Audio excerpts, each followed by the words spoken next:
thank you to our chairman for his steadfast commitment in to expand paid family leave and childcare to everybody who needs it.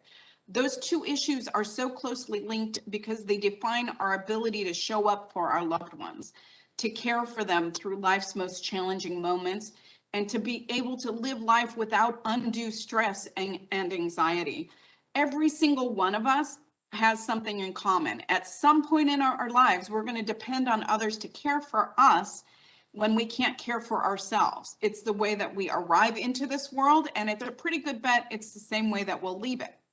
We are supposedly a modern industrialized nation, so our citizens shouldn't have to wonder if they're going to be cared for when they need it the most, or whether they can be there to care for a loved one when our loved ones need us the most. I want to ask the chairman for unanimous consent to insert into the record a letter from members of the Congressional Hispanic Caucus on the need to ensure that we have paid family leave. I want to talk about the lack of paid family leave or childcare because it's a large and it's a frightening statistic, and we need to do better in addressing this issue. And I want to tell all our witnesses, as a working mother myself, I want to give you all a big virtual hug and thank you for sharing your personal stories and shining a light on this injustice and the burden that falls to women, because your stories are powerful and they matter, and they help us hopefully make better policies to help more families. I empathize a lot with the women who have testified today because I am raising a son and I am also a caregiver to my mother who also has Alzheimer's. And so I want to really focus in on what you all have to say about what it's like to have to face life's biggest curveballs each and every day on your own. So Ms. Fateau, and I don't know if I pronounced that correctly, can you help us understand what are the daily choices that you have to make to meet the needs of everybody that you are responsible for caring for? Well, first of all, I have to decide whether I can put myself on the schedule for work for the full week. And, you know, I have to decide whether I'm going to be an unstable worker for my boss, if I'm going to let him down, or if I'm going to let my children down because I'm not here to help them, guide them through virtual learning.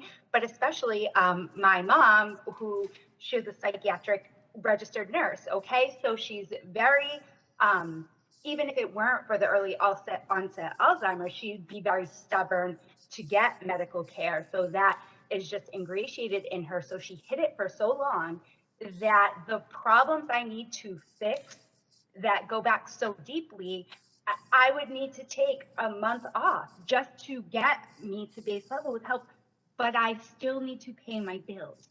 I need to be able to put my lights on to read the paperwork, you know?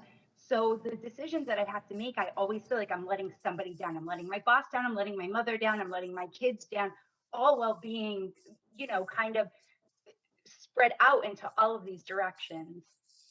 Yeah, I feel your pain and I understand. I know what that's like to feel like you're failing everybody.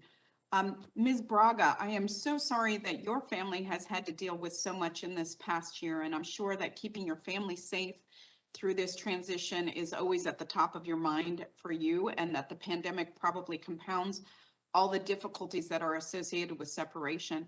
Could you talk about how the lack of high quality and affordable childcare affects the big decisions in your life, like where you're going to live or where you're going to work? Well, I don't have a choice as to where I have to work because that's determined by my employer. I'm an itinerant, so I go wherever they tell me. My income, on the other hand, is a deciding factor for many things, including housing and childcare. So I'm sure that's true for every parent, and that's why we need more funding for childcare so parents can afford it no matter where we live. And that's a struggle for you know, both parents who have, you know, jobs, or single parents especially. And most single parents who have to do this, they have to choose between either going to work or having to take care of their loved ones. And I don't think that's fair to have us choose between work and childcare. Thank you again so much for your testimony today. It was powerful, and I hope it will help us create good policy that will help many other families that are struggling.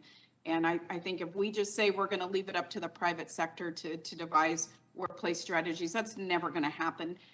Our government needs to lead. We need to show the example, and we need to provide the incentives for helping working families be able to not just barely survive, but to thrive. And with that, I yield back. Thank to the gentlelady.